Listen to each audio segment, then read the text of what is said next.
শনিবার ভোরে গ্রেপ্তারকৃত কণ্ঠশিল্পী আরিফিন রুমিকে দুপুরে ঢাকার আদালতে নেয় পুলিশ। তিনি জামিনের আবেদন জানালেও তা নাকচ করে কারাগারে পাঠানোর আদেশ দেন মহানগর হাকিম মোহাম্মদ আতিকুর রহমান। শনিবার দুপুর 2টায় রুমিকে আদালতে নেওয়া হয়। সেখানে তার স্ত্রী লামিয়া আক্তার অনন্যাও ছিলেন বলে ওই আদালতে পুলিশ কর্মকর্তা ও পরিদর্শক আনিসুর রহমান ফানি কমরকে জানান। মামলায় রুমির ভাই ইয়াসিন রনিকে গ্রেপ্তার করা হয়।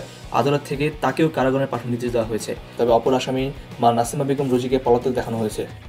শুক্রবার রাতে মামলা দায়েরের পর শনিবার ভোরে রুমিকে তার কাটাশরের বাসা থেকে গ্রেপ্তার করা হয় বলে মোহাম্মদপুর থানার ওসি আজিজুল হক জানিয়েছেন। মামলায় বলা হয়, রুমি বিয়ের পর থেকে 20 লাখ টাকা যৌতুক চেয়ে আসছিলেন। ওই টাকার জন্য শুক্রবার বাদীকে মারপিট করা হয়। অতি অল্প সময়ে জনপ্রিয়তা পাওয়া আরিফিন রুমি একসঙ্গে 2 স্ত্রী রেখে সমালোচনার মধ্যে পড়েন। প্রথম স্ত্রী লামিয়ার ঘরে রুমির একটি ছেলে রয়েছে। দূরবীন ব্যান্ড দলের সাবেক সদস্য রুমি 2009 সালে তার অ্যালবাম এশোনার জন্য ইউরো চলচ্চিত্র সাংবাদিক ফোরাম পুরস্কার পান। রুমি গান সুরও করেন এবং 2010 সালে বিনোদন বিচিত্রা পুরস্কার পান সুরকার হিসেবে।